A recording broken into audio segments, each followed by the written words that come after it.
BJP కేంద్ర మంత్రి బండి సంజయ్ పై మండిపడ్డారు మంత్రి పొన్నం ప్రభాకర్. మోదీ ప్రభుత్వం తీసుకొచ్చిన ఈడబ్ల్యూఎస్ రిజర్వేషన్ కోటాలో కూడా ముస్లింలు ఉన్నారు అన్నారు. ముస్లింలను కాదని ఈడబ్ల్యూఎస్ రిజర్వేషన్ అమలు చేస్తున్నారా అని ప్రశ్నించారు.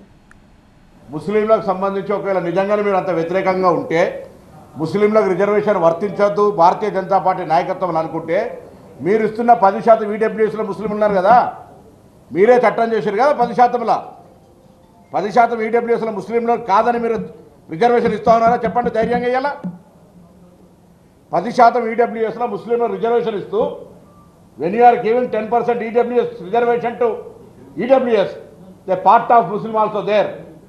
ఇలా ఎందుకు మీరు దాని గురించి మాట్లాడతలేరు? బీజేపీ భాగస్వామిగా ఉన్న ఏపీలో కూడా ముస్లిం రిజర్వేషన్లు అమలవుతున్నాయని పొన్నం ప్రభాకర్ అన్నారు. బీజేపీ అధికారంలో ఉన్న ఢిల్లీ, మహారాష్ట్రలోనూ మైనారిటీలకు రిజర్వేషన్లు కొనసాగుతున్నాయని చెప్పారు. వాటిని రద్దు చేసే దమ్ము బీజేపీకి ఉందా అని సవాల్ విసిరారు పొన్నం. అరే, మీరు ఆంధ్రప్రదేశ్లో పొత్తుండి మీ రాజకీయంగా భారతీయ జనతా పార్టీ తెలుగుదేశం పొత్తున్న రాష్ట్రంలో కూడా ఇలా 4% రిజర్వేషన్ అమలవుతోంది. మీరు దాన్ని తీసేయగలిగే దమ్ముందా? ఆంధ్రప్రదేశ్లో మీరు అలయన్స్ పార్ట్నర్ మీరు.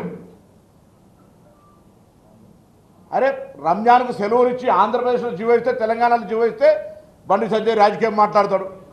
ఇవాళ ఏ రాష్ట్రంలో లేవండి ముస్లిం? ఢిల్లీలో లేవా? ఇలా ఢిల్లీలో బీజేపీ వచ్చింది, రద్దు చేసే టైం ఉందా? బొంబాయిలో, మహారాష్ట్రలో లేవా? ఇలా వాళ్ళ రాష్ట్రంలో ఏ రాష్ట్రంలో లేవని అడుగుతా ఉన్నాం. ఇలా